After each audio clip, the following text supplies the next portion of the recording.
Let's get started. I'm Nolan. I have organized this, and I have others that help me from time to time.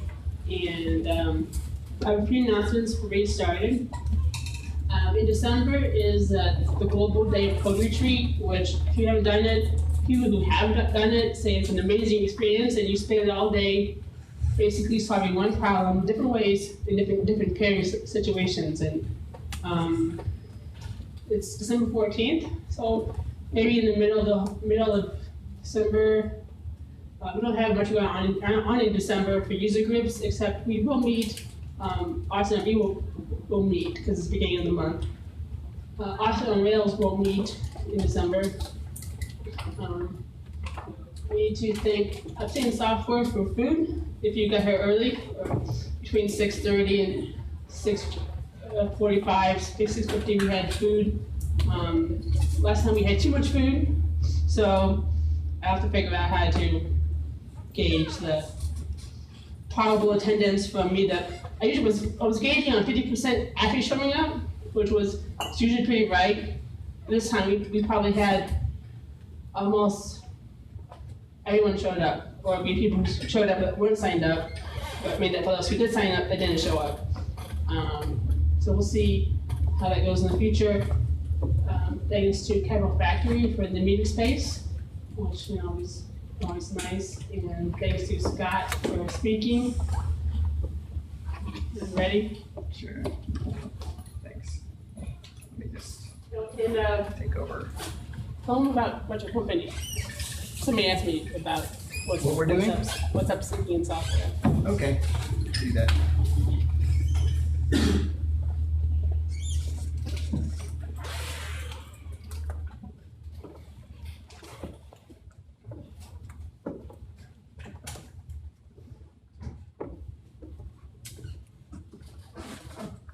So I'm a Ruby developer, and I like distributed systems, and that's probably like mixing oil and water a little bit these days, considering that we mostly use Ruby now for web development. I work with a product called BitPeso for Obsidian Software here in town. We're a pretty small company that's mostly in Austin, and we write consumer financial services for emerging economies. Right now we're focused in Mexico. It's a service-oriented architecture, and it's entirely written in Ruby. So put that in plain language, we do banking software, and it's banking software written in Ruby. Which might mean that we're either really nuts or that we're doing something a little bit different than what's usually done in Ruby. I'm also the organizer of the Distributed Systems meetup here in Austin. So if you're into that kind of thing, you can find it on meetup.com. We're going to try to cover a lot of stuff tonight. It's going to be a bit of a fire hose, and I really have taken a lot of time to sort of slow this down and try to explain any particular point in great detail, because there are a million points in addressing this stuff, and I think for a few folks there might not be any background context to sort of introduce sort of basis concepts. So we're mostly going to be talking about service-oriented architecture, SOA. And I promise you that everything that we're presenting on SOA is sort of, I guess, well-known and well-accepted as an architectural style, as a sub-architectural style in SOA. I expect it also to contradict a lot of things that are pretty common in the Ruby space. Definitely going to contradict the kinds of things that we do with web frameworks in Rails and with the database frameworks or data access frameworks that we have,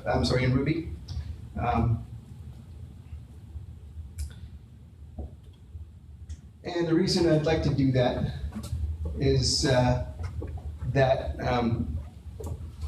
a lot of the stuff in the Ruby space of recent years seems to be a little bit distorted, or can be a little bit distorted, especially when we're talking about architectural styles or architecture period, stuff that is outside of web development.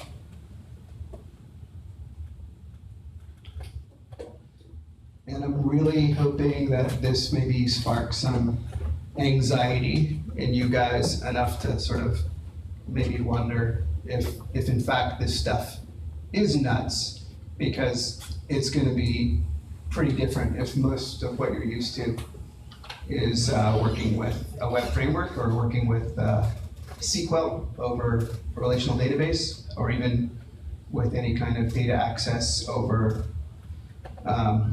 a store like Cassandra or Mongo. So the reason I like distributed systems is because I think that it's easier to do. And that can be a bit of a contradiction. After all, we've all probably worked in Rails or Padrino or any one of those frameworks, and we know how easy that is. This, in my mind, is typically the way a software project goes. We start off with a whole lot of enthusiasm, and we progress over time until we get to the rewrite, and in the middle, we have this trough of denial and despair. And when this happens, it basically takes longer and longer and longer to get any work done. In the beginning of a project, you can certainly write a blog in 10 minutes, but a few years later, it would be very hard to even modify that software. And when this happens, it suggests that we're either not paying attention to it, or we don't even believe it's happening, or let alone that it could happen to ourselves. Yet we know it's true because it's happening on software projects. We know that software that we built in Rails a few years ago gets really hard to deal with. And because we're not getting on top of it or doing anything about it, it might also suggest that we don't know why it's happening. Now that we're getting some experience with legacy apps, we're starting to see what all platforms of a certain age ultimately learn, that all of our best intentions can still lead to the worst project. And another interesting side effect of this is we ultimately get to the end of time of an app or a project, and we declare a kind of project bankruptcy. And I would say worse yet, we also tend to declare a technology bankruptcy. We go looking for a new platform that will help us avoid this project crash. And this is what we did in 2006 when we went from Java and .NET, amongst others, to Ruby. We don't realize that it's what we did and what we believed when we were designing and coding those previous systems that were largely the problem. And when we rewrite systems and we don't change any of the conditions that cause the previous systems to crash, the projects to crash, the productivity crash, then we should expect any rewrites we do on any new platform to follow exactly the same path.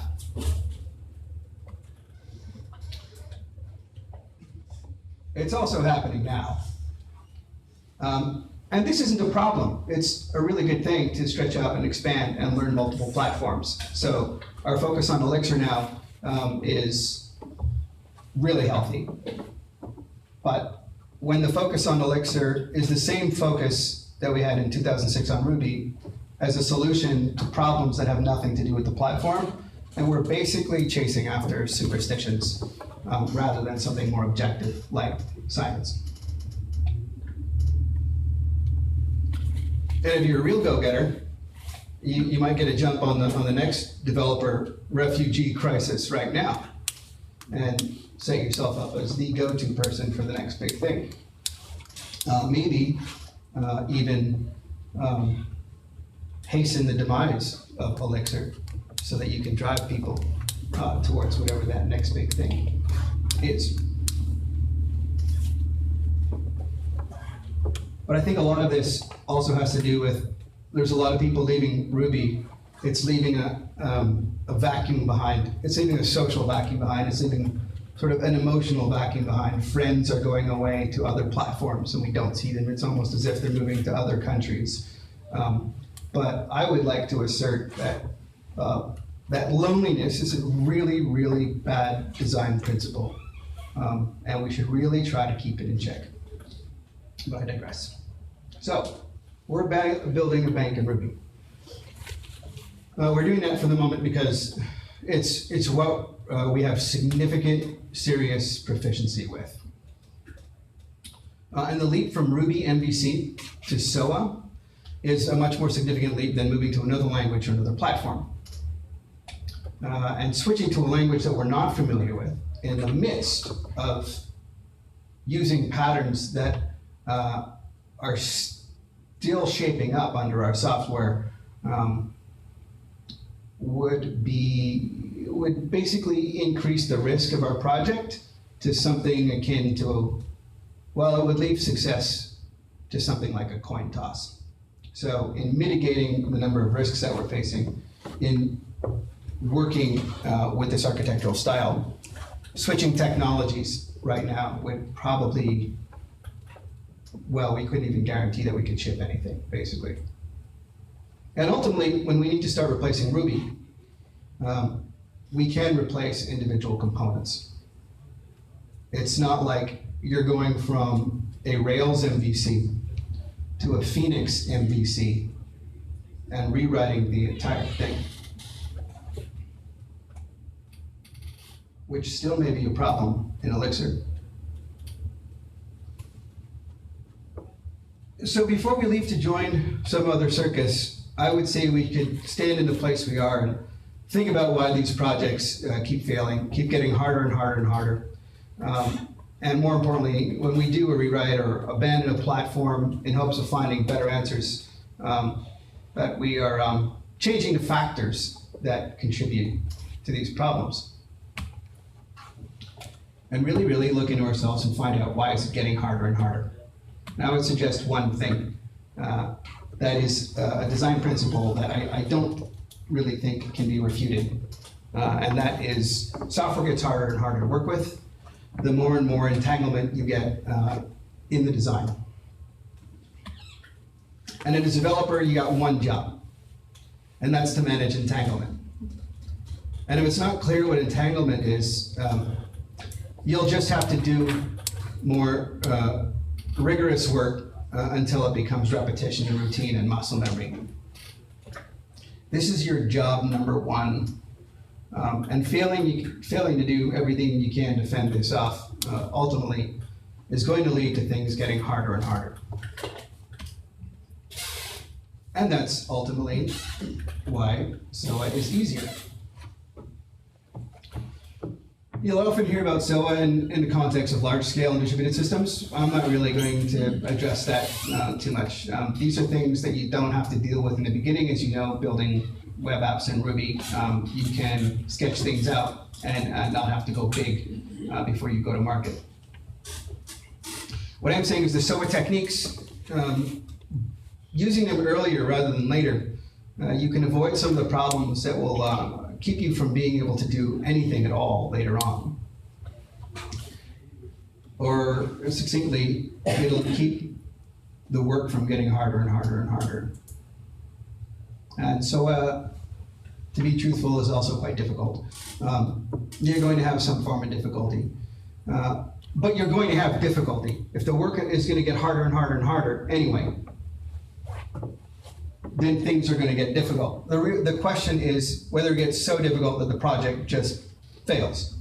That given a few years, you arrive at a rewrite, or given a few years, you're so sick that you want to leave the company, or you want to pursue a new platform and reset your career to zero.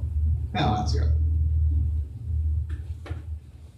And if you haven't really guessed it by yet, this word entanglement is the same thing that we usually call coupling.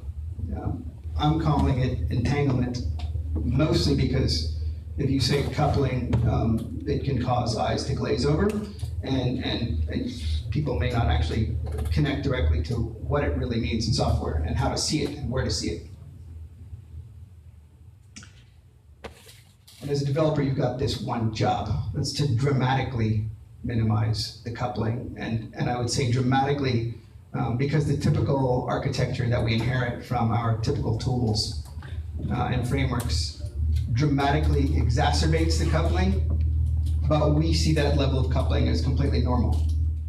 So if you're going to do something that's a countermeasure to this, it's probably going to have to be commensurately extreme with the extremes of coupling that we now see as normal. So coupling, in a nutshell. Let's say we've got some software module. In Ruby, this is likely a class, but we're going to stick to the abstract language of design principles and call it a module. And let's say that there's some other module that uses this class.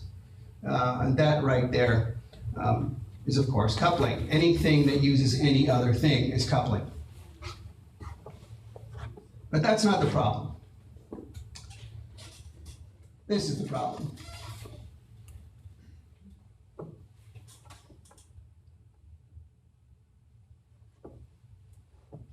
And you'd have to ask yourself, or say to yourself, so what? Classes that don't make use of other classes are useless. They don't do anything. And you'd be right. All examples of classes using other classes is coupling. Except that there are laws of structural design physics in play here that suggest how much coupling you should have. And they will dictate your ability to make progress. The more coupling you have grows exponentially with the amount of coupling that you have.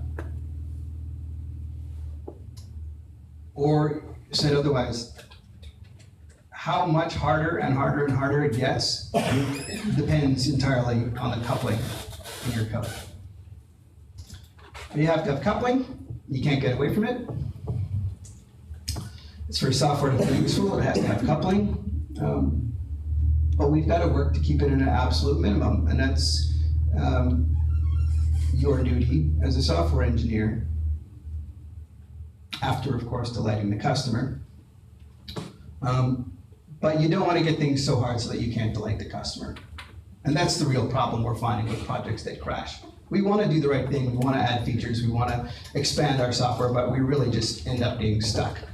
So, what makes this work harder?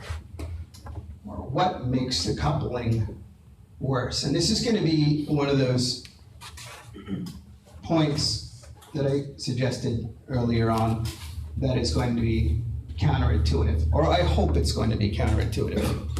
It might be something that you refute or reject outright, and that would be fun and interesting for me because it suggests that you're coming up against some of the counterintuitive nature of SOA and distributed systems and software design physics that really don't seem to penetrate into the Ruby world in light of our focus on rapid application development with Ruby on Rails. Entities are arguably the one thing that makes coupling grow at an exponential rate. When you have a system based on entities, or we call it entity-centric, coupling will spread like a virus. It will effectively grow in multiples and compounding on each other. So, great. Let's talk about entities. What are entities? We can use the word models, and I suspect that everybody in the Ruby world that has some exposure to Rails will understand what models are. So why are they bad?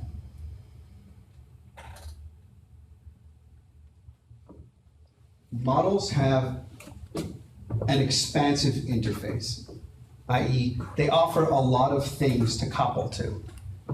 And in the case of SQL or active record, it's not really the number of methods that are on active record base. I'm really talking about the data that's in those classes, your data, your database data. This kind of software element maximizes coupling instead of minimizing it. So this presents us with a bit of a problem. How could you build software without models? How could you build software with entities or without entities? Because the real answer here is not to use entities. And hopefully this will cause a bit of intellectual recoil as well, because it effectively contradicts most of the software that we probably build in Ruby. And really there's only one type of entity that we have to be worried about. It's something called a canonical model, and that also happens to be pretty much any entity that is derived from an object relational mapping tool, meaning that anything you do with active record is effectively this type of entity that radically, rapidly maximizes the amount of coupling and makes work on software harder and harder and harder.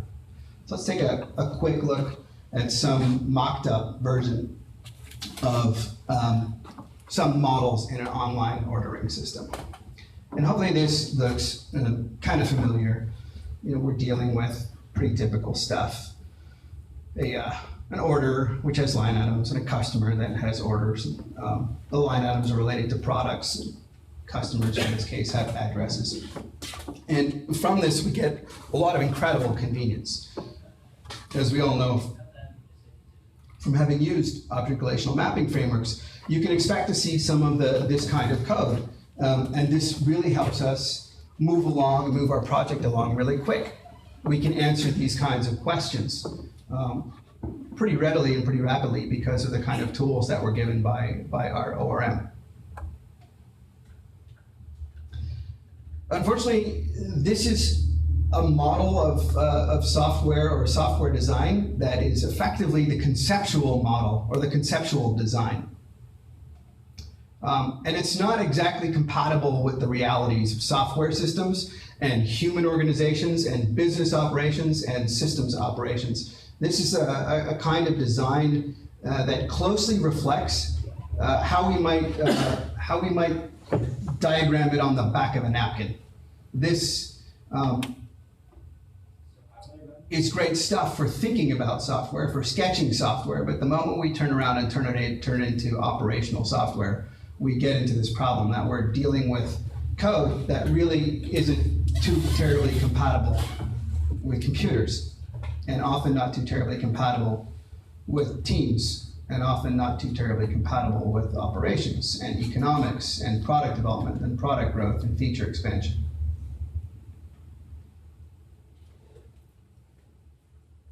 So we like this kind of code. It's easy to think about. It maps to what our mental model is.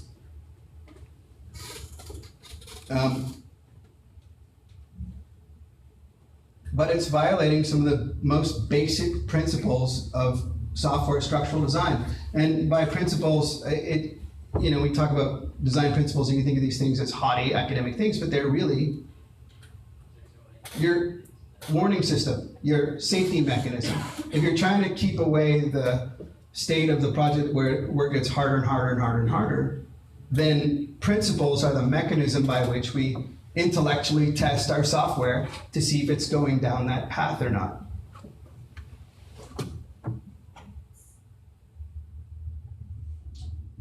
And this is kind of ironic because this is how most applications in Ruby tend to be structured. So let's go back to these models here. Let's suggest that for this application, the company is now growing. We need to add more staff and support growing volume. The load on the servers is growing, and we need to put more hardware on the job. We need to add more people working on the software, operating the software. more networks, more servers, as well as their operators. And we come to the conclusion that many shops do. That we wish, well, that we have one app, one large app, and we wish we had many smaller apps that can be worked on independently and can be operated independently.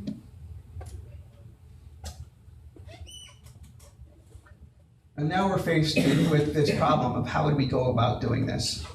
How would we go about dividing up this big app into many small apps?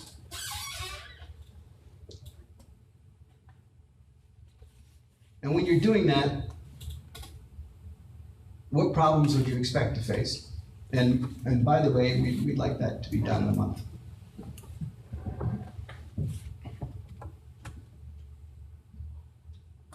So let's take a bit of a deeper dive into the problem. Try to get into the subtleties. The subtleties that are easy to ignore, easy to not pay attention to. And this diagram, again, is about coupling. And this kind of coupling doesn't happen to all classes, but it does happen to models, or specifically the canonical model, or canonical models, or entities. And let's look why.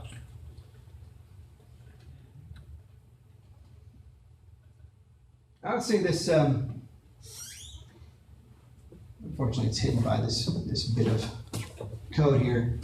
It's only got 5 attributes on it. It's got a name, aside from the ID. It's got a name, a description, a price, a quantity in stock, and a photo URI, which is some link to some picture of the thing.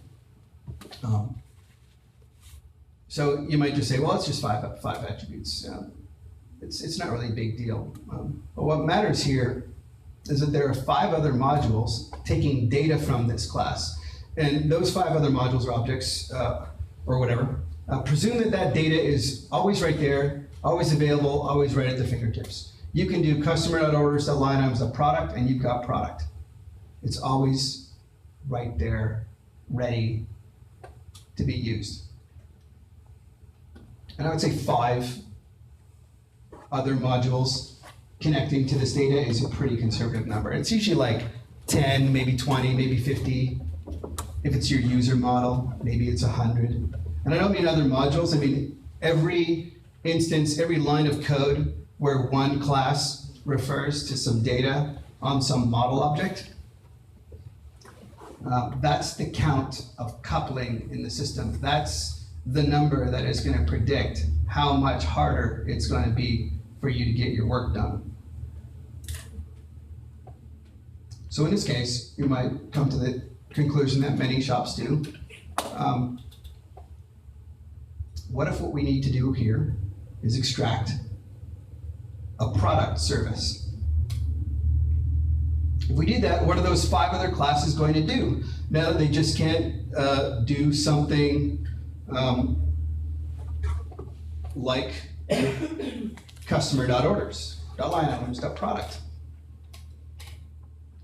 Because getting at that product is no longer a matter of typing the period, typing dot, and getting a traversal, which is in fact a query to another set of data. Because that data and that object is no longer even in the same system.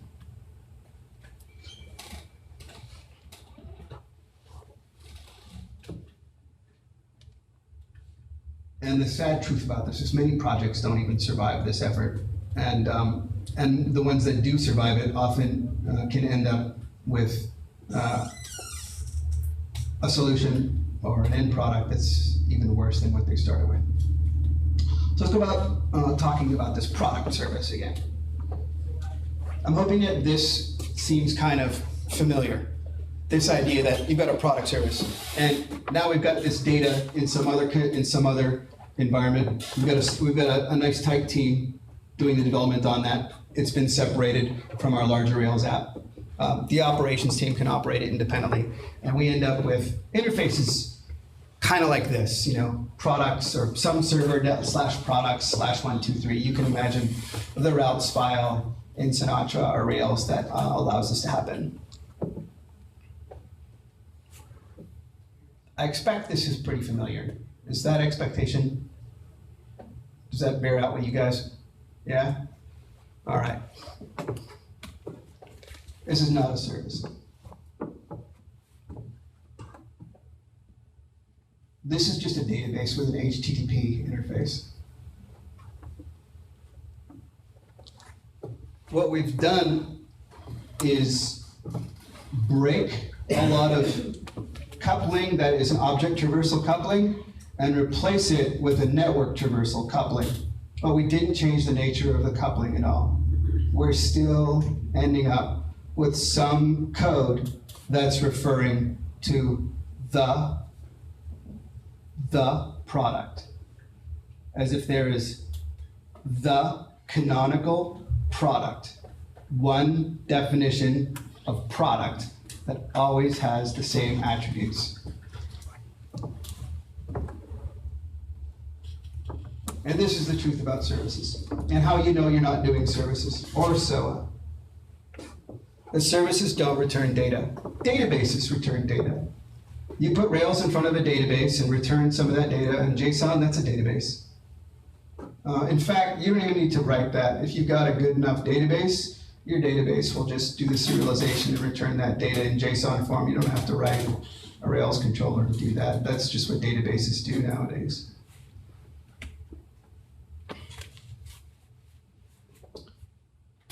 And exposing that data, that's what caused us all the coupling to begin with. So now, not only do we not solve the coupling problem, we've also introduced a latency problem. So why is all this so damn difficult? You know, how do we get around all these issues? We chose Rails because Rails was going to be what we used to say in 2006, 2007, 10 times faster than working in Java or .NET. Our teams will progress 10 times faster. And in many cases, we simply arrived at the end of life of our projects 10 times faster. So what's our alternative? Do we adopt Elixir and refactor to microservices? Yeah? This is Adrian Cockcroft. He was the CTO at Twitter, a mover and shaker and leader in the microservices world. Forerunner, potentially the progenitor. And he offered this definition of microservices at a conference recently. But this is the definition of just a plain old service. It even references microservices, it even references SOA in the definition of a microservice. And a bounded context is just nouveau speak for boundaries and partitions, which is also just a well-known design aspect. Except in this case, it's using terminology from the domain-driven design book from 2003.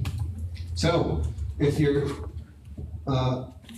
putting all your stock in microservices, we should ask, what's so different about microservices? What's changed? What did microservices bring that improved the possibility of a better outcome when we become these technical refugees from our MVC apps, tightly coupled monolithic MVC apps? What is it about this stuff that is improved upon SOA that's going to make the difference? And it's nothing. It's just SOA. And I'm suggesting this so you don't get suckered the same way that we got suckered by fat model, skinny controller, and a host of other things that came up in the world that were wrong the moment they left somebody, the first time they were uttered, and remained wrong. And it took the community years to get over the social momentum that was driving these design decisions. It's just the next fad. So what exactly is a service then? Let's go back to our problem. Let's say this is the product thing, the entity, the conglomeration of data that we call the product. And here's the real kicker. This entity, it probably seems normal on a first glance. It maybe even looks like something that you've put into any of your own apps. But the challenge here is that this is probably a conglomeration of potentially 3 separate services. You got the name and description and photo URI that belongs to something that may be called catalog. You got the price that might belong to some service called pricing or price book. And you got the quantity in stock that might belong to some service that's focused on inventory.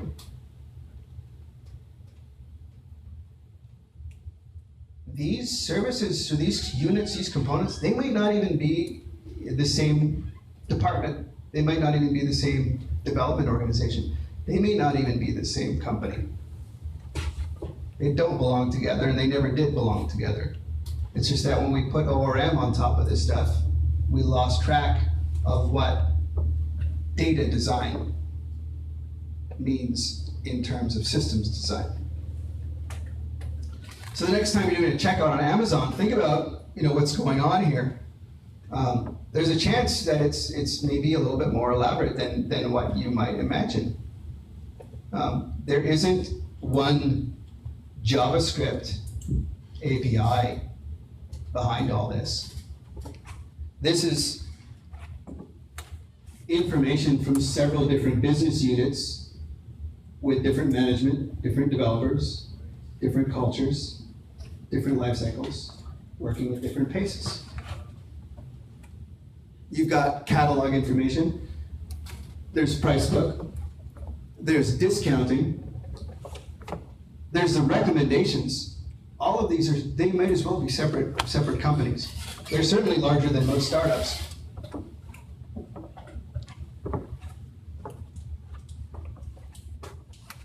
And this is just a shopping cart. So back to our product model.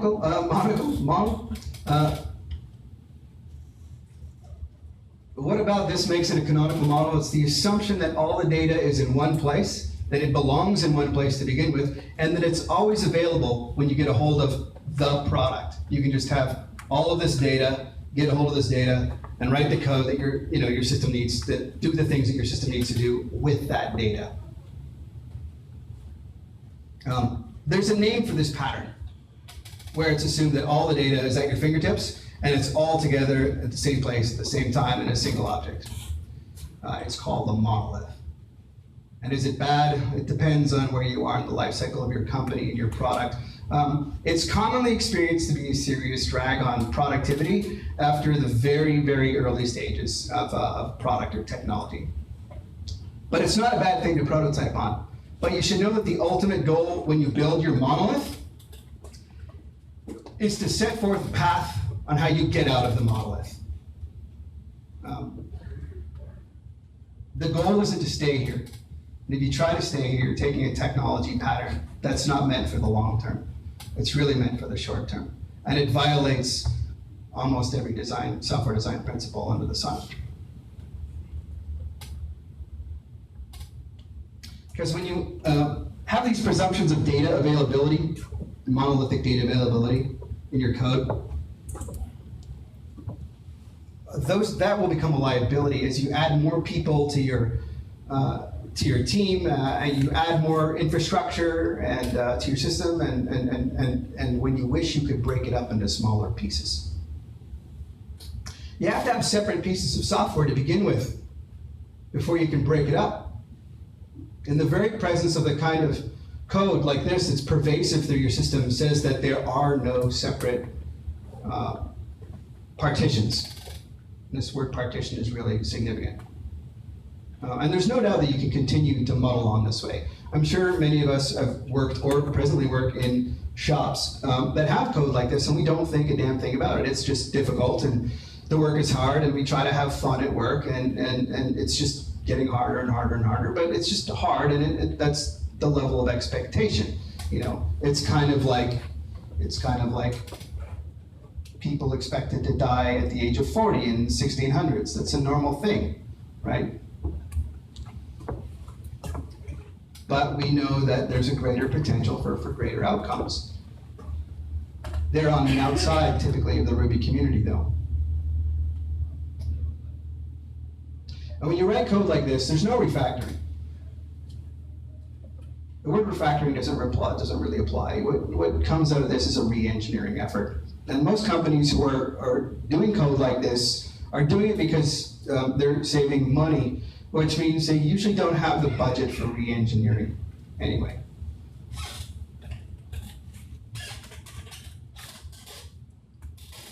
So the right answer is not to do it. The right answer is to do this thing that we call partitioning the model, which if you don't pay attention in Rails, if you make your software look like your database, which you can do, and you're invited to do, you're going to get into trouble. There are a number of different partitions suggested in just this one line of code. There's a customer partition. There's an orders partition, or an order partition, and there's a product partition. And we have these other words for partition as well in our verbiage. You call it an aggregate. You might hear that in the domain-driven design world. You might call it a boundary. And what it suggests is, in our code, we should avoid traversal across partitions.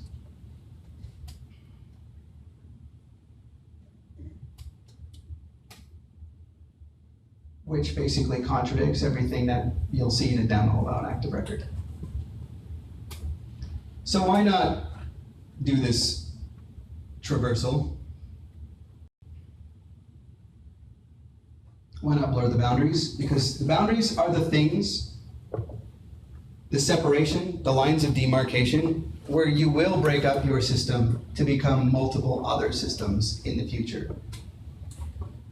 And if you don't do it up front,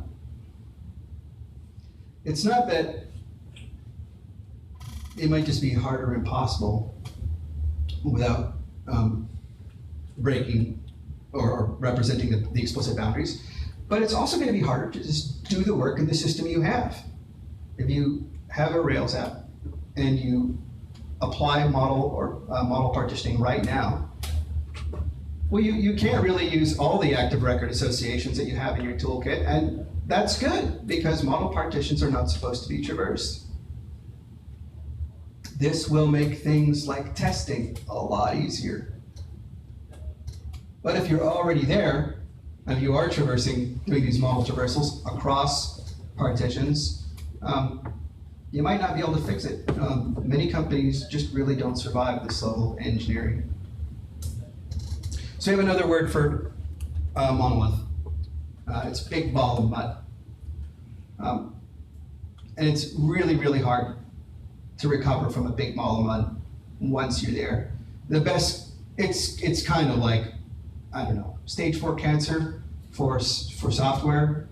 I realize that's an insensitive analogy, but this is the death knell of software. You really have you will have a really hard time just doing microservices.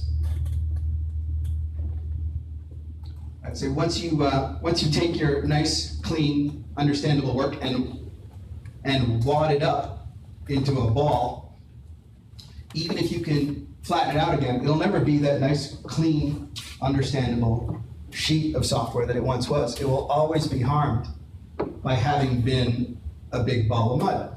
And this is a side note about our culture and our imperatives right now.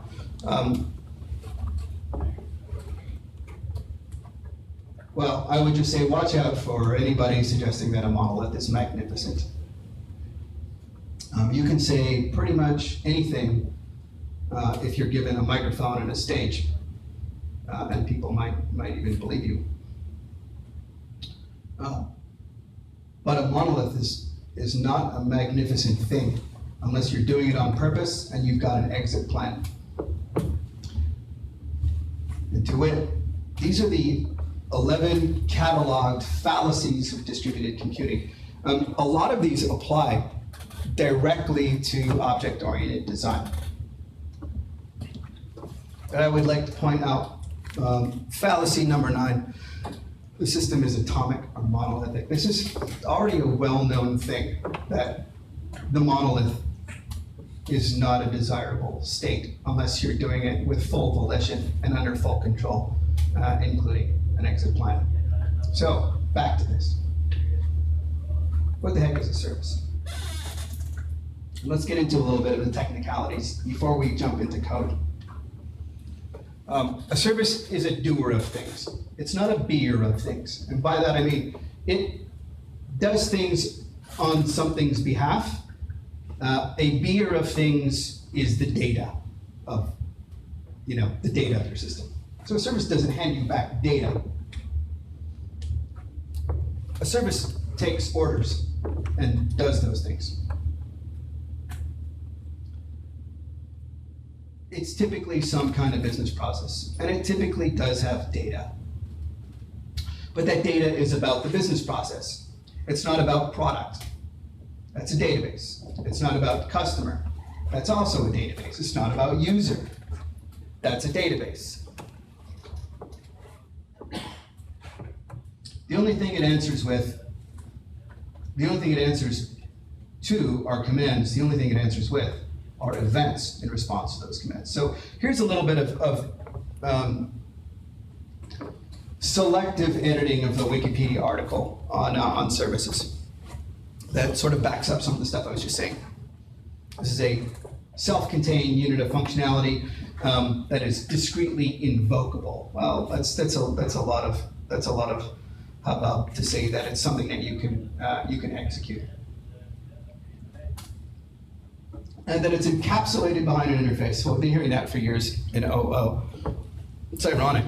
When you, active record is the furthest thing from encapsulation. And that's true because it's a data structure. And data structures aren't supposed to be encapsulated, they expose data. The thing that we're not supposed to do with data structures is to put behavior on them. Once you have a data structure, it's a data structure. It's no longer a doer of things. You'll probably know this from, if you're tinkering with Elixir, you just can't stick behavior on a data structure. Data is data and behavior is behavior. Nova was talking earlier about working with Clojure. I suspect it's the same thing. You can't get, an object of data.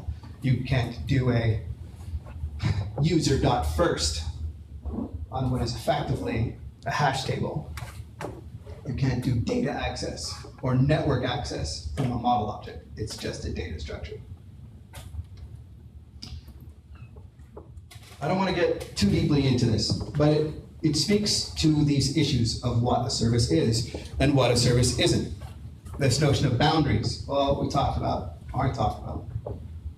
Partitions, they're explicit. That means it's not a big folder of classes that are models. In fact, that folder is named model, right? The files within it is called models. It's an irony in the Ruby world that we say this because there's one model in that folder. They're model files, but there's one model. Those objects, the rest of the software world wouldn't call those models. They call that whole thing model. The same way that the folder calls them. We just sort of adopted this verbiage, and now we're sort of allowing it to sort of feed back into our understanding of what it is. This idea that services are autonomous means that they do not require data from other services to get their work done. So what services can do is receive commands, but what they cannot do is then ask the product service for product data to do something with that data, which is what happens when we extract the service. In fact, what you're doing is extracting an app, and apps aren't services. Apps are apps, services are services. Apps are made of services. Services are made of components. You can have an application of services towards some business goal. That's where we get the word application. or app, for that matter. But if some other service needs to do something about data, it's kind of screwed, because the product service is not allowed to answer a query. It's only allowed to answer a command. So if some service needs to do something with product data, that really means that that product data belongs in that service where that command is being processed, which means there's no canonical product table. The data that belongs with the behavior, the data that's needed by that behavior, is stored with that behavior in that service. And that completely blows away what we think of as model objects and data modeling. And let's take a look at comparison to something that you may have seen from Alan Kay, who Key. Anyone? I always forget. Who legend has it, invented the term object orientation.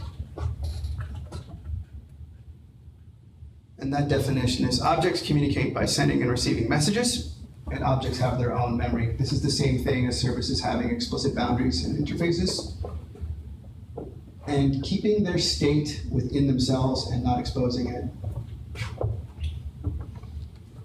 You also hear about this in Ruby. We always hear people hear this statement that Ruby methods are messages, and we send messages to objects, and objects respond to those messages. That's all well and good, unless all the methods on your objects also happen to be completely exposing the internal state of the object, and then it doesn't really matter. They might as well not have an interface at all. And I don't want to suggest that SOA is like objects that live on the network, that you can just invoke on the network. We've done that in the past. It was called distributed objects. There's multiple implementations of it. DCOM on Windows, Corba everywhere else, and even one in Ruby, one in Rails called Active Resource that happened to come around about 10 years after the entire pattern was attempted, failed, and debunked, and then somebody created Active Resource, reinventing objects on the wire, which was already a well-known failure mode, which I think sort of, I mean, it's a snarky thing to say, but I'm trying to say that just to say there is this aspect of the Ruby community where the news isn't showing up. We are perhaps a social epitome of eventual consistency. So, no, they're not. Objects are chatty, and you don't want chatty communications between services. Here's an interesting thing. So now we're getting into messaging. This is where things are going to start getting interesting. So great, we've got messaging. You got your Microservices book from O'Reilly, and it's talking about HTTP, and maybe it's suggesting message bus. But these are the guarantees of messages. This will happen to you as a result of using computers, networks, and human operators. Messages will arrive more than once. Can't help it. This is like the sort of funny thing you see on some websites where it says like, don't click the submit button more than once. Your credit card will be charged twice. It's like, yes, the system is supposed to be built to handle this inherent notion. Messages are going to arrive more than once. Network infrastructure pretty much guarantees that mistake will happen. And because of network infrastructure, latency, computers, and all the rest, messages will come out of order. So you might get the order was paid for message before you get the order message. Because it might be traveling different paths, and there might be a network split. There's a traffic jam somewhere in the infrastructure. The thing that you thought was going to come in second came in first. And the other one is messages might not arrive at all. All of these things they're all application logic concerns. They sound like they're coming out of infrastructure, but they belong. They're handled by application code. And when you do handle an application code, it becomes very nice. It becomes very refreshing and elegant. Like you see your code, you know where the failure mode is. The code isn't really terribly too complex, but it's right there. You've got these mechanisms to deal with these things. There's a term that you may have heard, idempotence. Idempotence addresses the first one. If a command is processed successfully, and the command comes in again, well, the results of processing, and you do process that command again, the results of processing that command again, the same command, are that nothing different happens. You don't charge a credit card twice. It's the same charge. Same state is arrived at. That's not done by having a smart message bus that guarantees only once messaging. There's no such thing as infrastructure yet that can guarantee only once messaging. And the reason for that is it runs on computers. And once you have computers and networks in play, that guarantee can't be met. Well, not without a lot of jumping through hoops, and not a lot of expensive stuff that in the end probably won't work anyway.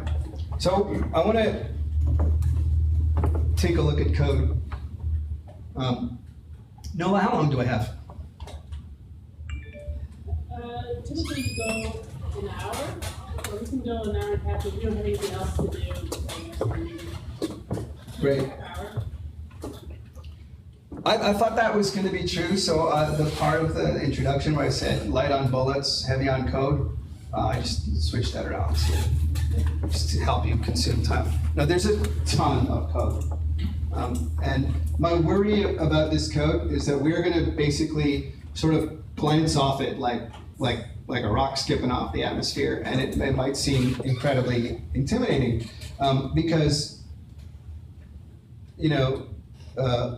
customer.orders.orderline.product, one little line of code. To do that thing in a service-oriented architecture is impossible. You end up with a lot more code. But there's this salient fact about software development that is true, has always been true, and will always be true. Reducing the number of lines of code you have has almost no effect on productivity. And that's only partially true. It usually has a detrimental effect on productivity. Because if you reduce the number of lines of code you have, you inherently increase the abstractness of the code you have. And the more that things are abstract, the more that they take on coupling. Lower lines of code usually means higher inbound coupling, and the inbound coupling is the vice, grip, attachment, the shackles that obstruct anything from changing when it needs to, or being extracted and moved somewhere else. So some part of me is tickled by the idea that you might be intimidated by the amount of code, but there's another part of me that's tickled by the realization through practice that all of this code is really it's not complex. And because it has an absence of complexity, it's really easy to deal with. There's a whole bunch of stuff to deal with, to talk about in implementing this stuff. I'd like to cover all of this in a, 72-hour lock-in, perhaps. I'm ready, go.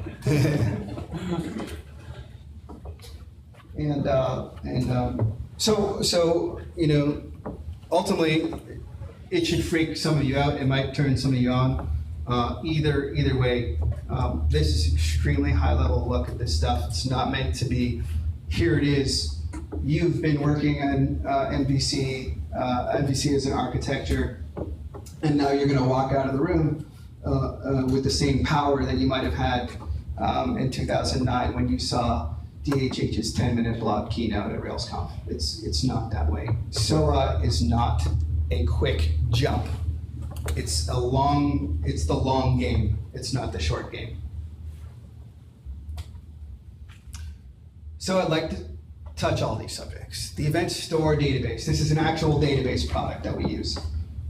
It's an event-oriented streaming database. Unless you use something like Kafka or Kinesis or any other stream technology, it might seem extremely alien. And even if you have used Kafka, the architectural style that you'll see is also going to be alien because Kafka is typically used as an ingress stream processing, not as a data store. Kafka is not a database. Event store is a database, which can lead us to event streams, which leads us to the first citizens of this architectural style, which is just commands and events. And maybe you've heard of this term, command query responsibility segregation, or this pattern.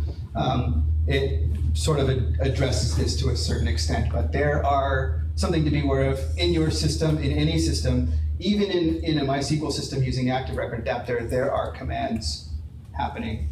They're just being abstracted behind methods. Idempotency, I sort of suggested.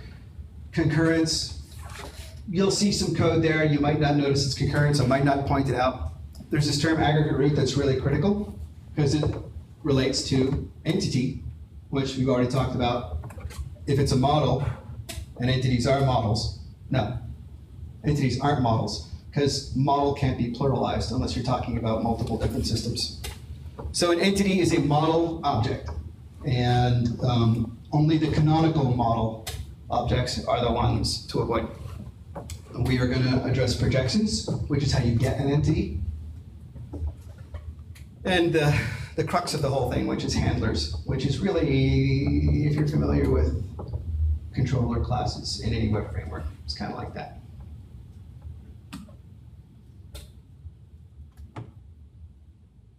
A brief foray into how do you do a funds transfer between two accounts, two account objects. Oh, look, I'm not actually on the screen, am I?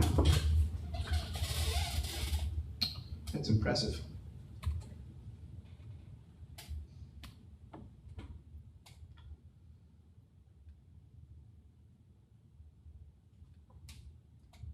All right.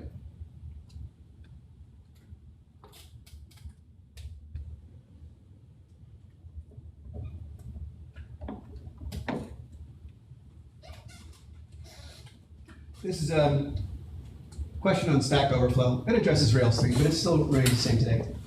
It's a question about how do I move two values between a value between two different active record objects. And there's a bunch of, ultimately this deals with the atomic transaction, right? The transaction in Rails, transaction do, and then do something in one object and do something in another, and they both have to work or they will both fail. This allows us to have consistency in our data.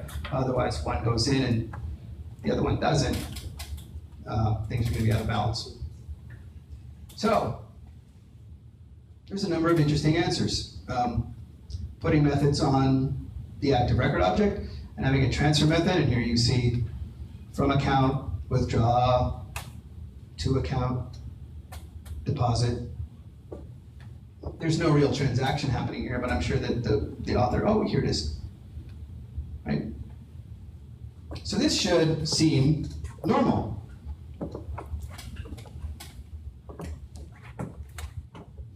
This is weird, because I'm assuming that these are user objects, which means somewhat like what the questioner asked. Account has user, user has account. Why not start with user and traverse to account? And the reason is those are separate partitions. They may not even be in the same department. They shouldn't be in the same code base. They can be in the same code base, and there's no reason not to have in the same code base. But just don't traverse them that way. There is a nice answer here. This one. In this implementation, it's just the values that are being retrieved from the database. This is very nice. It's just dealing with primitives. It's fetching individual fields, not whole rows. It's not really coupling to object traversal.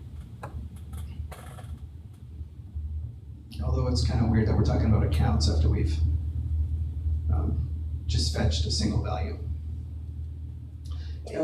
And this goes on and on with a lot of the things that you'd expect to see. It's a transfer method with a from account and a to account. Except this one is in an application helper, which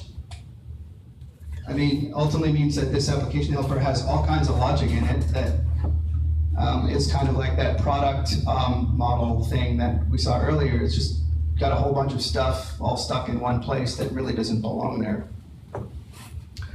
This thing is guaranteed to become a junk drawer. This application, when you go to break it up into separate applications, you're going to go looking for the funds transfer code. And it's not going to be anything related to funds transfer. It's going to be in something called application helper, which, if I remember correctly, has more to do with the view and controller layer than with business logic. So that's interesting. And on and on and on.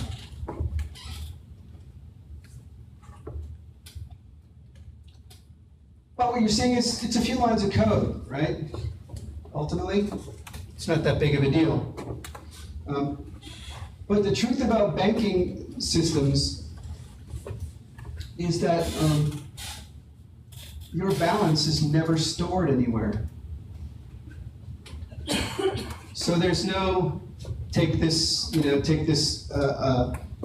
amount, subtract it from the balance of the from account, and add it to the balance of the to account, because that's simply not how financial systems work at all. And it's not how many systems work at all. It's only how systems work that have ORM as its primary design ethos. The reality of how your bank account balance is stored is that it's not. It's calculated on the fly all the time from the entire history of every transaction you've ever done. And that's the only way to guarantee in any system that the numbers are right. Because the laws of computers and networks will guarantee that those numbers will get off. If you've ever worked with a counter cache in Active Record and found strange esoteric issues with the counter cache being wrong, that's because it's extremely difficult to keep those things up to date. It would be a lot easier to just calculate them on the fly. Unfortunately, that would be a performance problem, so we cache them instead. And caching is one of the hardest things to do in software development. So we really don't want to go into it very lightly. If you're lucky, you're not going to be asked to develop a cache from scratch in your application.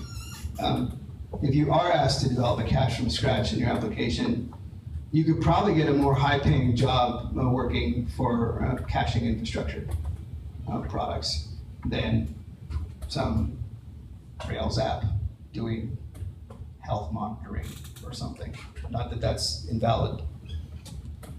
I'm just bitter because I'm in poor health.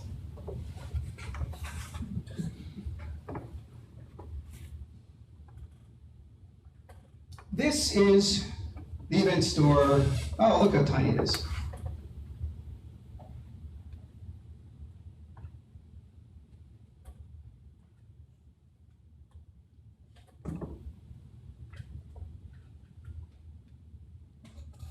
This is the admin UI for the event store database. Event store database stores streams. That's it, just streams. Series of events in a list, many lists, infinite number of lists, how many you want. It just stores events. Consider it like every stream is a log. I'm going to run a little script here. And all I'm doing is curling some data and writing some data to the database. And if I look at what I just did, I'll pull up the data file if I can find it. So that's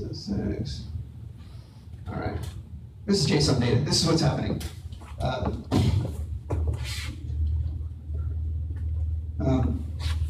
These events are getting written to the database. 2 events. They get an event ID. Event IDs for UIDs. They get an event type.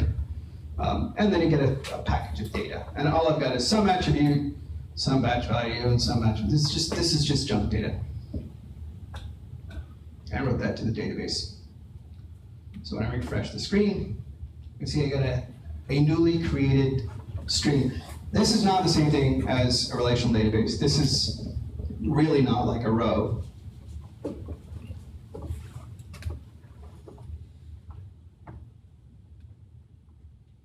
And there's the first or the second event that was written, and there's the first event. We may not be able to get into the great depth of details, but we don't have a single relational database. Take that with a grain of salt. We do for other reasons. We don't use relational databases because the full history of the stream gives us exactly the same data as it would have if we pulled a row out of a database. It's just that by also using events, we also get messaging, because events, what is a list of events but a queue of messages? So we also don't have a service bus.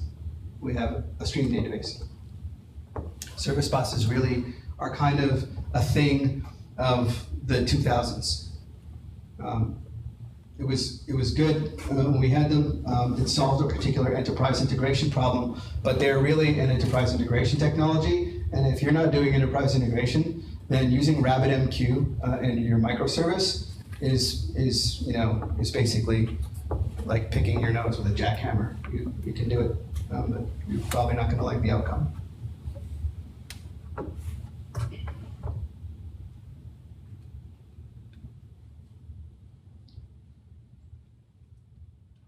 All right. This is the point where I fear you might recoil too quickly.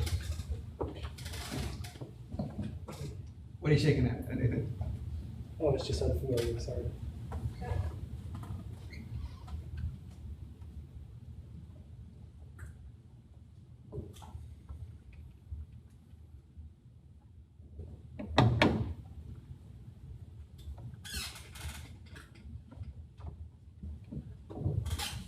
These files are from a mock-up of a banking app. All the way down until we get to, well, we don't really have anything to test, but all these files and all this code is a distributed system service-oriented replacement for those 4 lines of active record. So you might ask yourself, what the hell would I do that for? And the reason is, it's easier. Because the amount of code that you have is not a predictor of how difficult it will continue to get to work on your code. The only predictor of that is coupling. So Nathan Ladd and Kelsey Isaacson wrote this code tonight after work in about an hour and a half after I pleaded with them to do it because I had completely forgotten how to use the tools that I wrote 2 months ago. But they have been working in it, and with greater facility. And what Nathan says is a superior text editor. They were able to make that happen. I don't think the text editor was the issue, though, no matter what.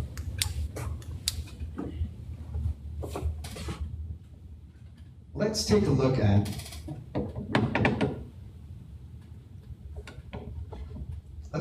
at messages. We have two pieces of this. We have two services. We have an accounting service, something that does deposits and withdrawals, but does not do funds transfers. The thing that does funds transfers is a funds transfer service. It's an explicit part of the software. It's not just something that happens on a line of code in some web controller somewhere that says start transaction, deposit, withdrawal, and transaction.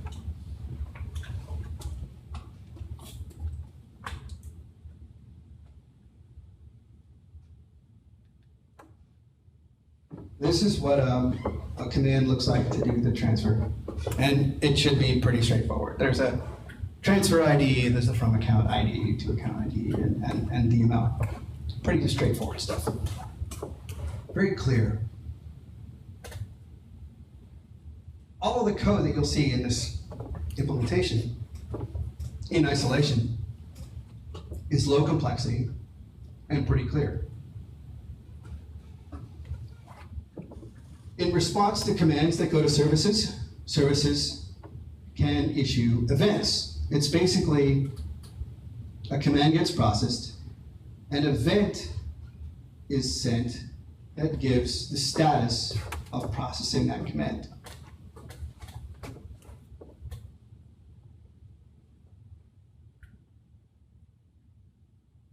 So let's look at the account service. This is the command for doing a deposit. It's not a lot. It's what hopefully you would expect, an account ID and amount, and withdraw is an account ID and amount. When a deposit is completed, the service will respond with an event that is the deposited. It's the status update to the caller, the deposited event. It's the account ID and amount. And we've added one more thing, the time that this happened. Because now we're building up, as the process is going on, it's building up data. Same thing on the withdrawn side, it's just a different class name. When we looked at the event store UI, management UI, you see that there's these types. Basically, we map Ruby class names to the type names of events. And so when those events get written to the stream, it uses a class name. And by the way, when I say stream, you can make analogies in your mind about message queue, or service bus, or 0MQ, or socket, or HTTP. These are all serializable as JSON. They could actually be used that way. In fact, we are using that way. The interface to the event store database is HTTP and Atom.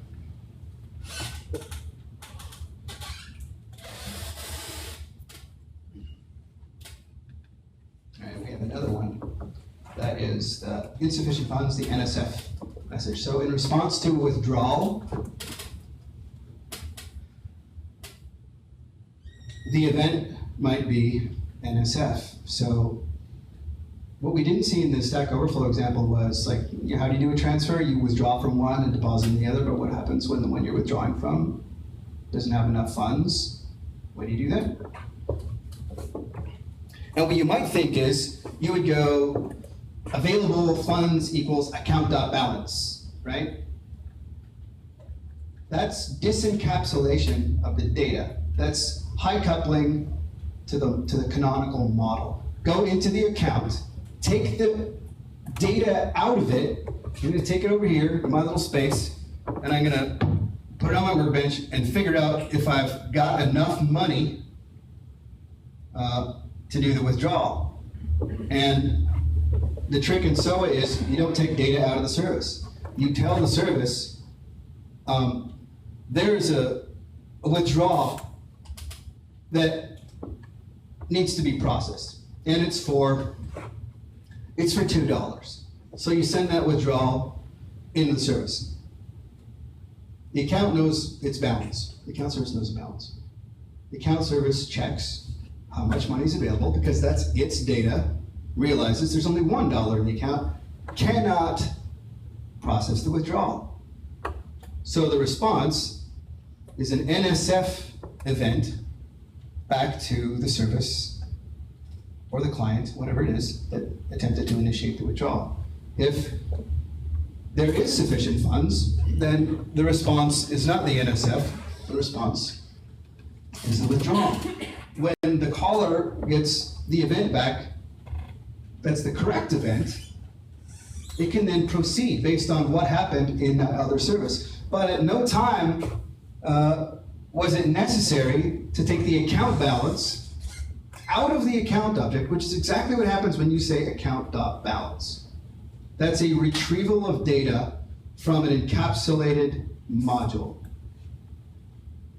There's an old adage in OO that we utterly ignore in ORM for good reason, but that is no getters.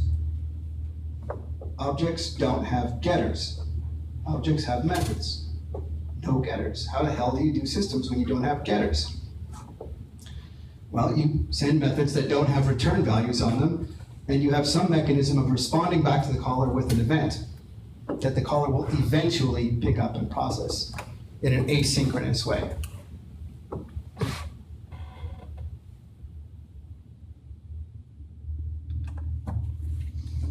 Here's what the account object looks like if you have binoculars.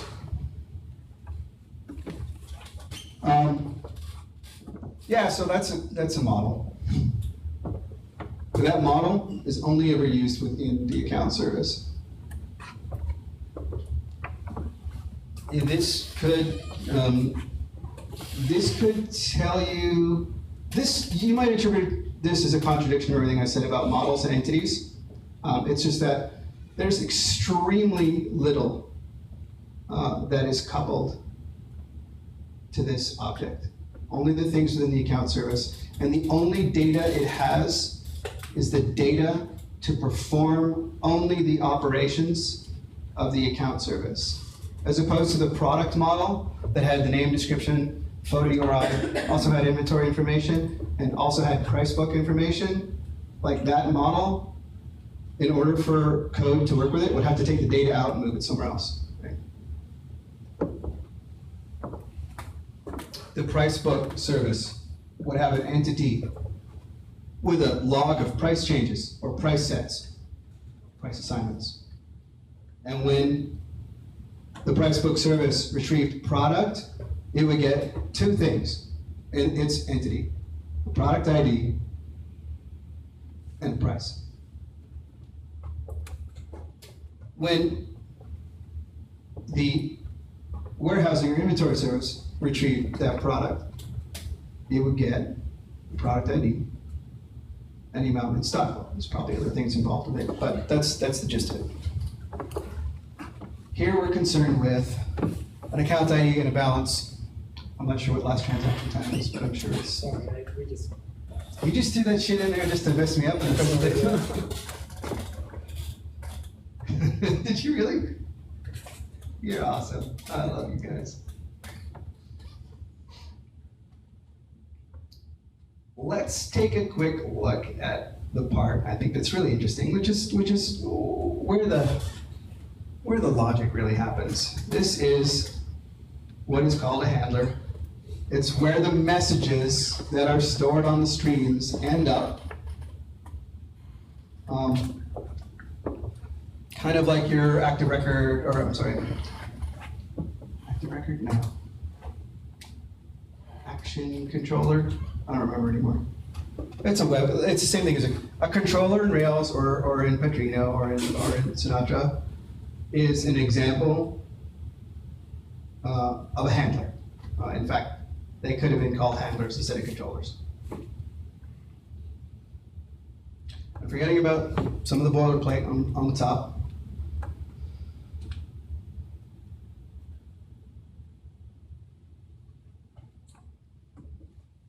The first thing we see is the receipt or the handling of a command to handle the instruction to do a deposit.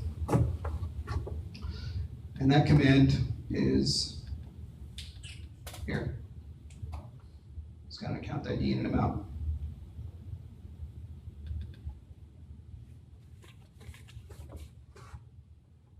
So we pull the account ID off the message and we look it up, which is weird, because what we get back from the lookup is an account, which is the entity, which you saw, which is this. And in this case, we're pulling back a version number, which is really, really critical to distributed system SOA and makes things really fantastically easy to work with as long as the infrastructure is working, right? So imagine imagine these are the account transactions, and there's account ID and an amount, and it's either deposit or withdraw. Those commands, effectively what's happening is these are being popped off the queue, the stream, which behaves like a queue.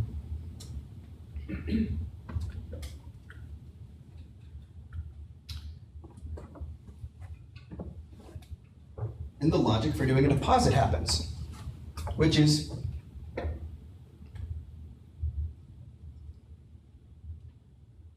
we create the response event that the amount was deposited. So this is a really critical thing in distributed systems. And distributed systems are, all systems are best done as event-oriented, log-oriented things. Write the things that happened rather than the results of the things that happened. Keep track of the log, calculate everything off the log. That's what this means.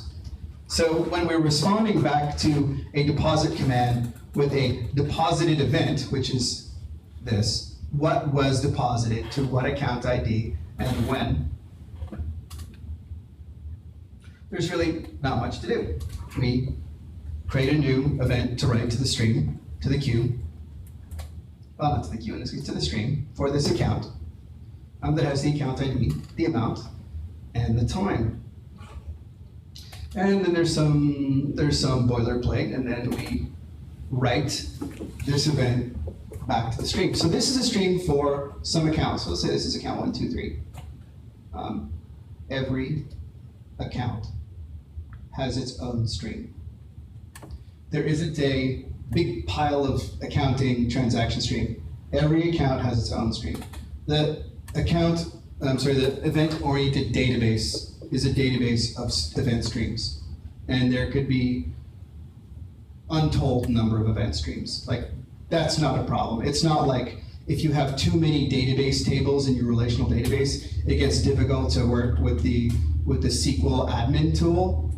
That's not our concern here. You could consider streams like rows, perhaps. It's not really. It's more like a row in Cassandra, if you're familiar with that. A row in Cassandra can have 2 billion columns. So a row in Cassandra can actually have like 2 billion entries. A stream in an event-oriented database has an infinite number of events. It's kind of like a table, but it's kind of like a row. But what it really is a log.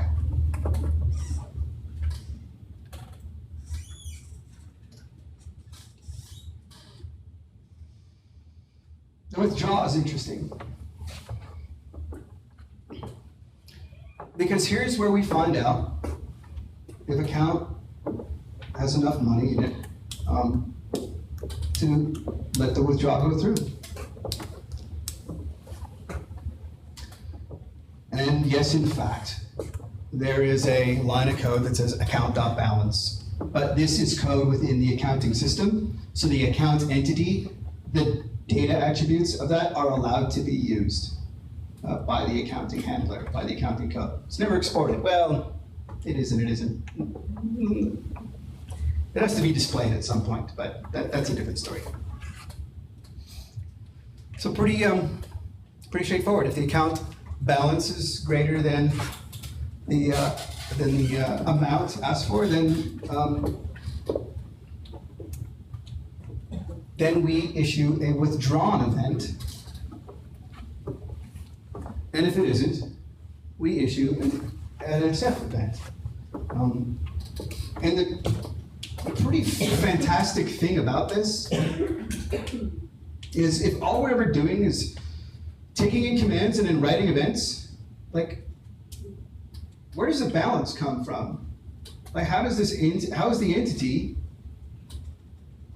which is right there, the account entity, which is retrieved from the store, how is that actually getting like an up-to-date balance? And it gets that through something called a projection. So this is how you take an event stream, which is an extremely, extremely simple thing to deal with for writing code. Something happens, something something tells something else to do something, figures out whether it can do it, writes an event. Next thing happens, figures out if it can do it, writes an event.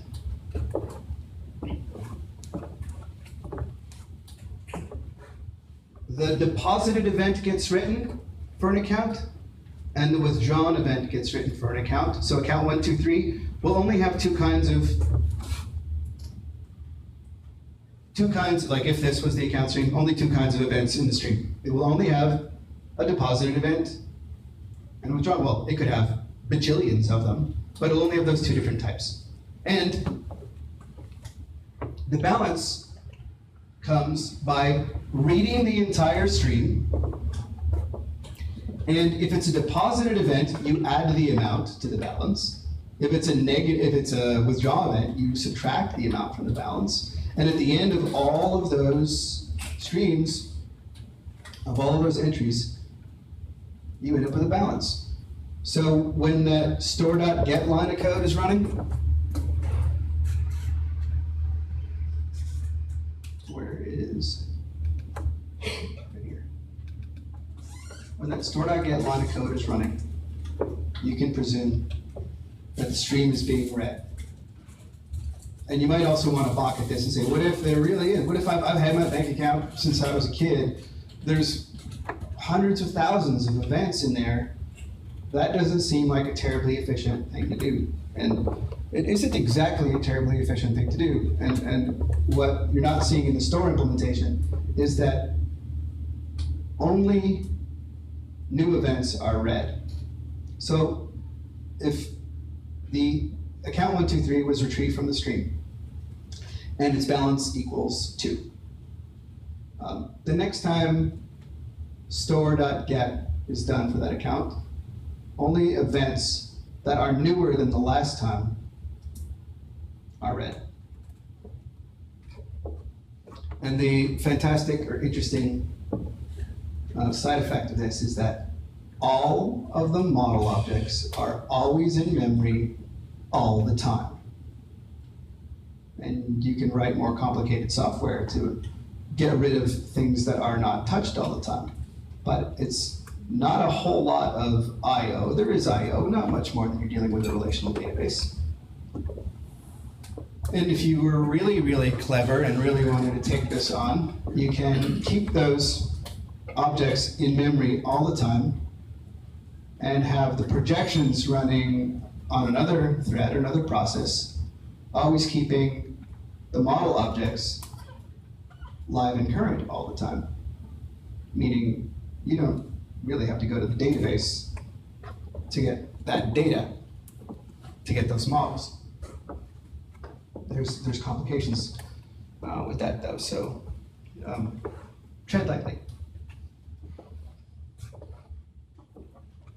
So we don't get the issue of reading streams from scratch. You do get the issue of reading streams from scratch when you start up a service cold and it hasn't loaded all the event streams. So there's countermeasures for that. you can take a snapshot of the entity every now and then and serialize it and start at the last snapshot and read forward. Or serialize the entire store for that matter. Lots of things that we've attempted and that are really part of this architecture. And the other thing you can do, which is key to command query responsibility segregation, which has at its core the notion that the database that you read the data from is not the same database that you write the data from.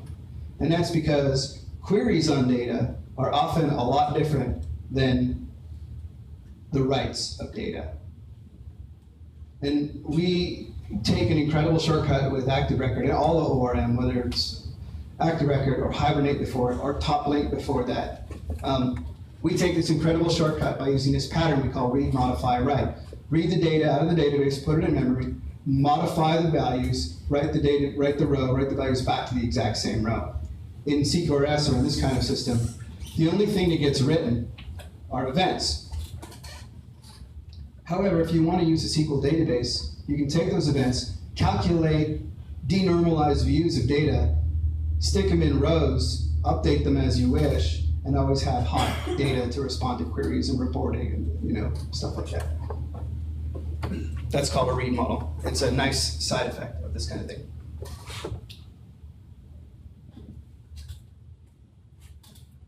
I'm not going to go much further than this. There's one more thing. There's just one interesting aspect of this, which is this expected version that happens on a write, which is, I find this technically fun. Because computers, networks, machines can operate out of sync. Between the time, let's say, that the account is read from the stream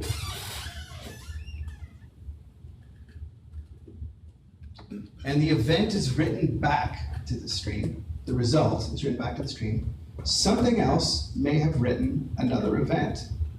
Now this is a distributed system, so there's no way to do locking.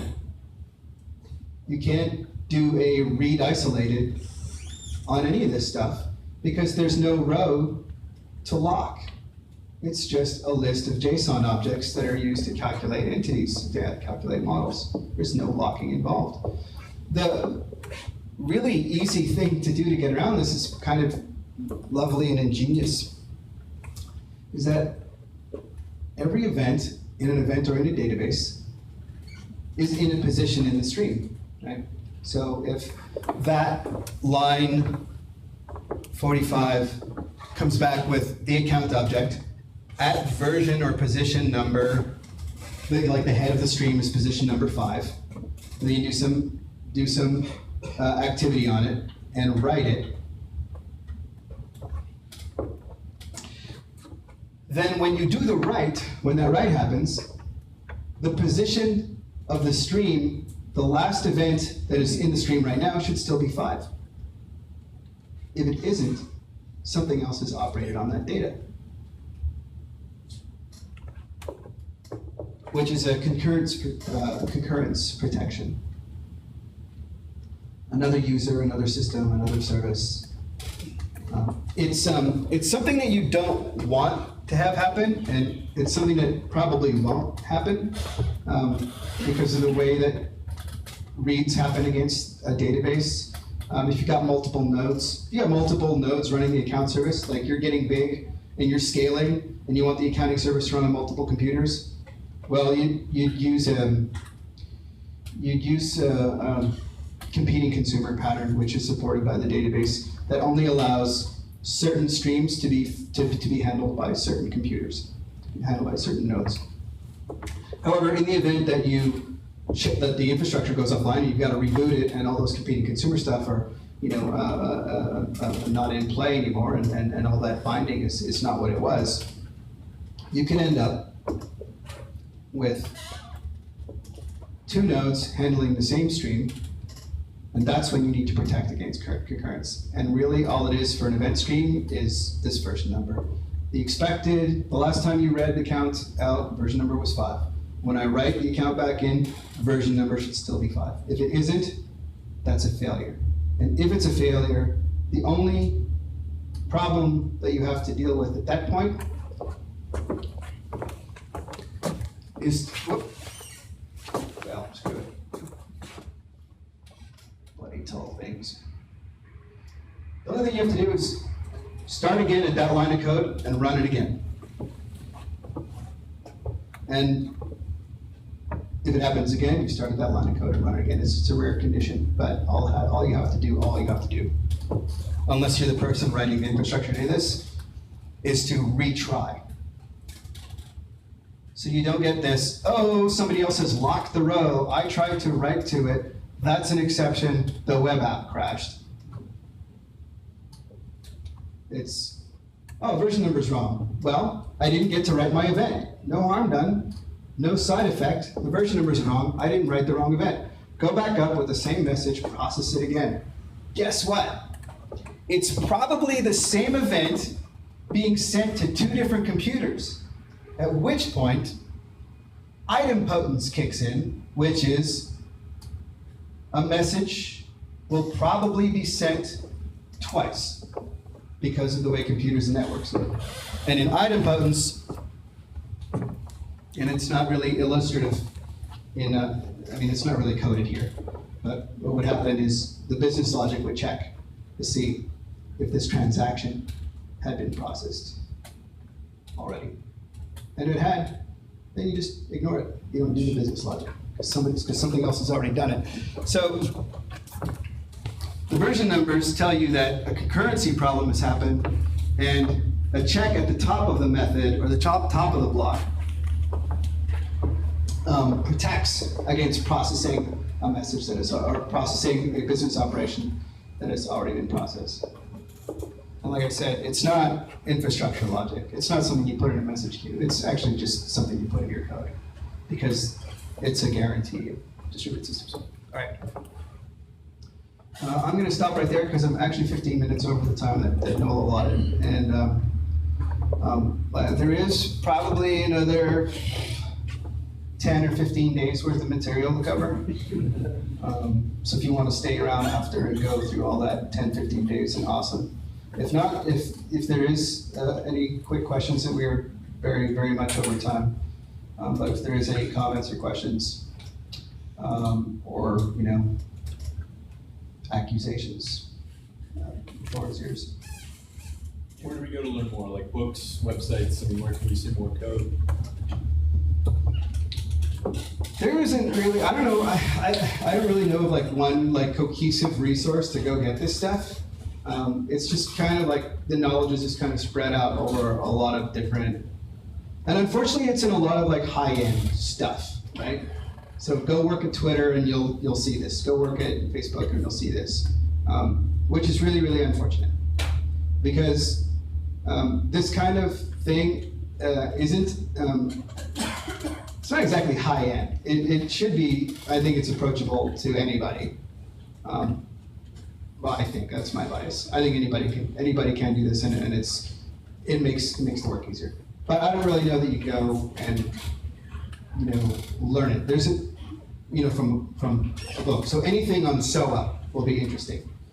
The Microservices book isn't bad. It's just a marketing effort to get ThoughtWorks more contracts. So take all that with a grain of salt.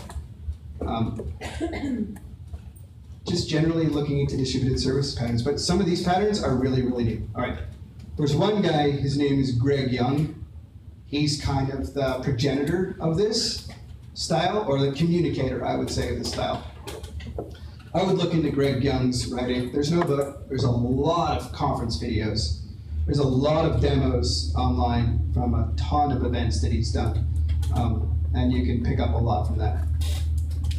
There's another guy named Udi Dahan who's got an interesting take on SOA, but it is from a previous generation or elaboration of the thinking. So it might not exactly be as up to date as what Greg is doing. Udi is kind of in the enterprise service bus application integration world, which is a very different thing from this. Yeah, other than that, it's hunting around. I think your best bet is to watch Greg's videos, read his blogs. That's about it. The database event store is Greg is the head of that open source project. So you can check out geteventstore.com. Their documentation is arguably awful.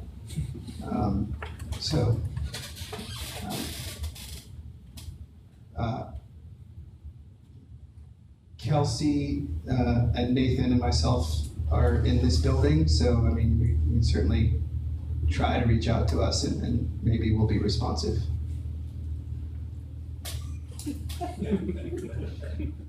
You might have to deliver the message more than once.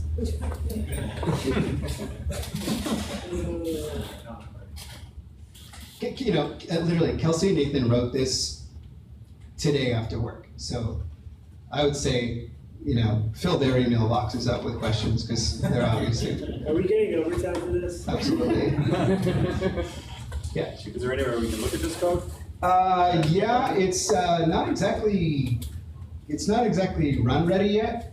It's on my GitHub account, but it's a private repo.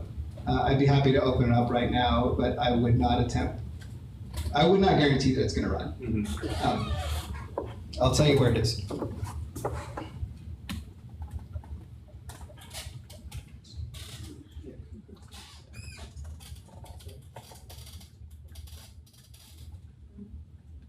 There.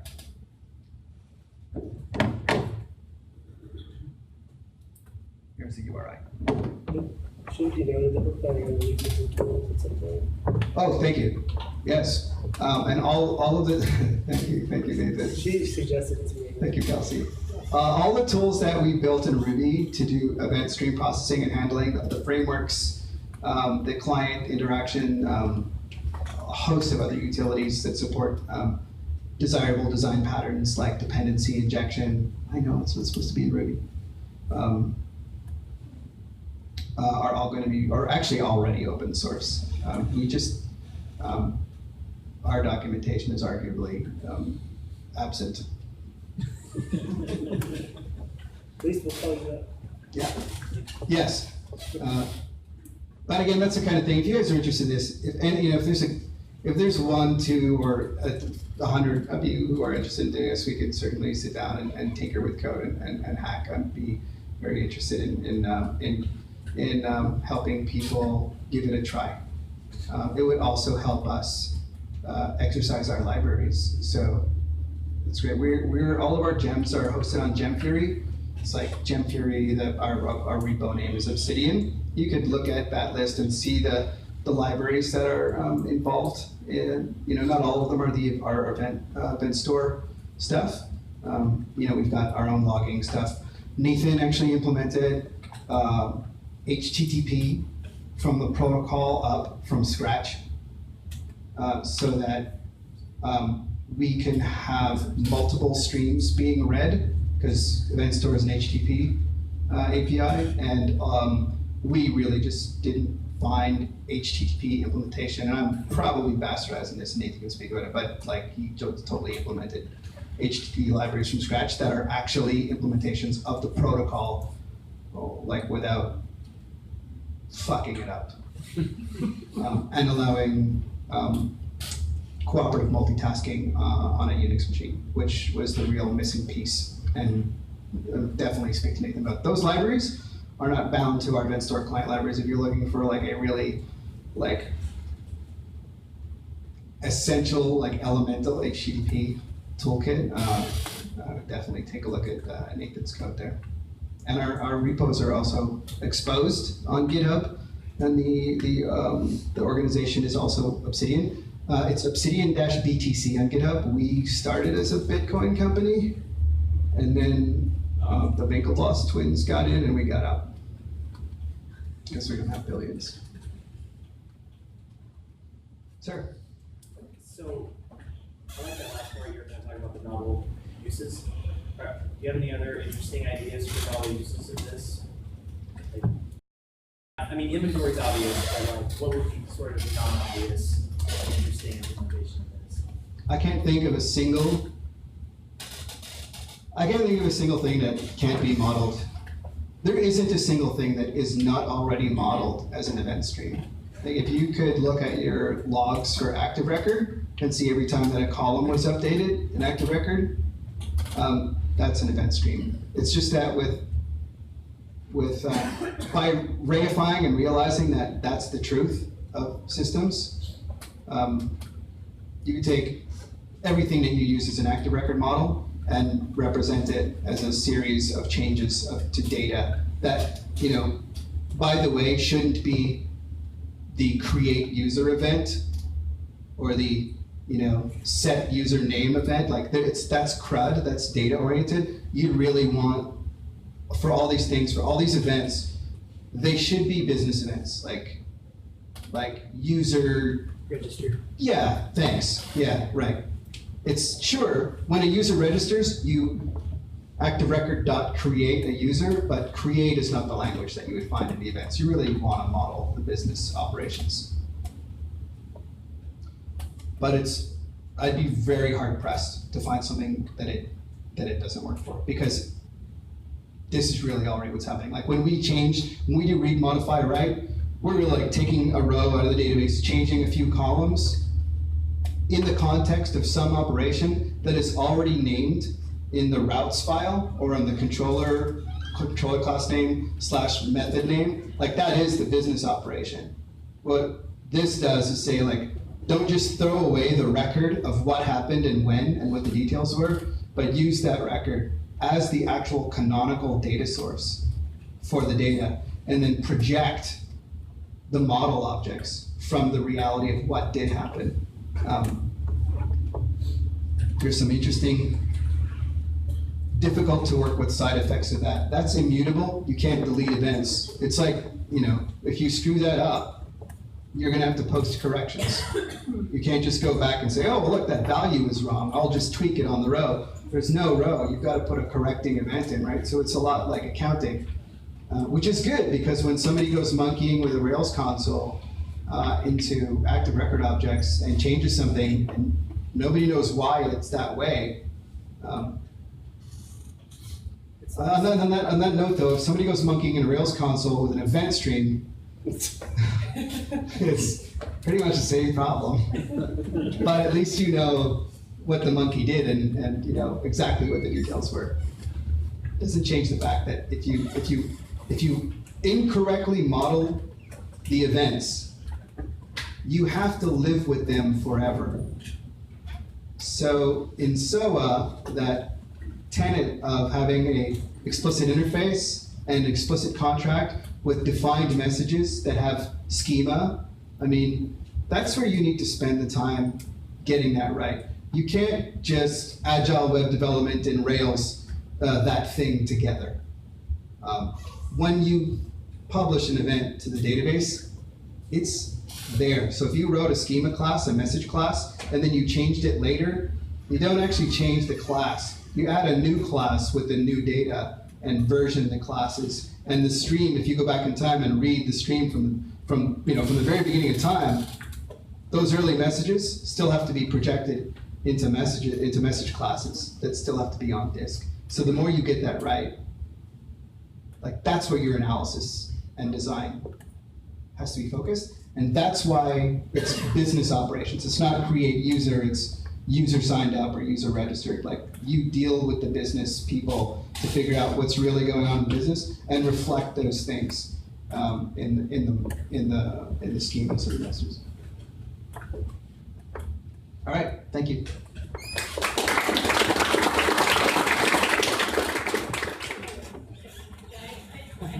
The day for code 3 session November 14th.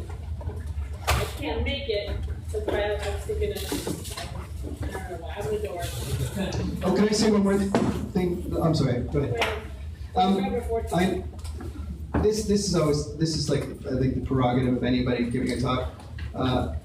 We would like to hire some mobile developers to build apps for our consumer market in Central America, and we are building on top of React Native. We've got some friends on the React team at Facebook, and we're getting guidance from them. So if there's any of you or any of people you know and trust who like to do mobile and already do React Native or want to do React Native, it would be great to talk. Should be some simple CRUD type stuff. Yeah, it's just little CRUD things. Yeah, posting to controllers and stuff. For a bank built in Ruby. All right, thank you.